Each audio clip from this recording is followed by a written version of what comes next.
ডেনমার্কে উচ্চশিক্ষার জন্য বাংলাদেশি স্টুডেন্টরা কিভাবে আবেদন করবে? যখন একটা স্টুডেন্ট অ্যাপ্লিকেশন করতে যাচ্ছে তার প্রথম যে ডকুমেন্টসগুলো লাগছে সেগুলো হচ্ছে তার একাডেমিক ডকুমেন্টস।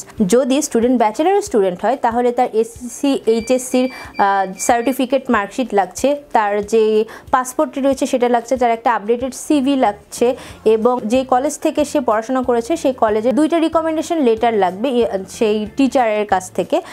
এইগুলো দিয়েই কিন্তু ইনিশিয়ালি অ্যাপ্লিকেশন করতে হচ্ছে। এরপর আপনাকে একটা এসওপি লিখতে হচ্ছে। সেই এসওপি লেখার জন্য কিন্তু আমরা আপনাকে একটা গাইডলাইন দিয়ে থাকবো, অথবা আমাদের আলাদা টিম রয়েছে এসওপি লেখার জন্য, তারা কিন্তু আপনাকে সাহায্য করবে কিভাবে আপনি আপনার স্টেটমেন্ট অফ পারপাসটা লিখবেন, আপনি কেন যাচ্ছেন, কি করবেন ওখানে গিয়ে, এই ব্যাপারগুলো ডিটেলসে লিখে দিবে, যেই সাপোর্টটা কিনা আমরা দিয়ে থাকছি। এরপরে এইগুলো দিয়ে ইউনিভার্সিটিতে অ্যাপ্লিকেশন করতে হবে। অ্যাপ্লিকেশনের জন্য একটা চার্জ রয়েছে, এক একটা ইউনিভার্সিটিতে এক এক রকম, সেই চার্জগুলো দিয়ে কিন্তু অ্যাপ্লিকেশনটা সাবমিট করতে হবে। এরপর যদি সব কিছু ঠিকঠাক থাকে তাহলে তারা আপনাকে একটা অফার লেটার দিবে।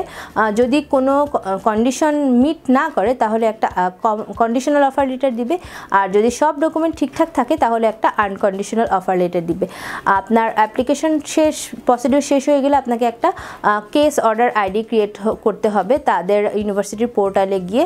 এটার জন্য কিছু টাকা পেমেন্ট করতে হবে, স্পাউস হোক আর স্টুডেন্ট হোক তাদের প্রত্যেকেরই এই আইডিটা ক্রিয়েট করতে হবে। এরপরে এম্বাসিতে ভিসা সাবমিশন করতে হবে। তো ভিসা সাবমিশনের একটা সার্ভিস ফি আছে এবং ভিসা অ্যাপ্লিকেশনের যে ফি আছে এই ফিগুলো দিয়ে ইউনিভার্সিটিতে আপনার ভিসা অ্যাপ্লিকেশন শেষ করতে হবে। এর আগেই কিন্তু আপনাকে টিউশন ফিটা পেমেন্ট করে দিতে হবে।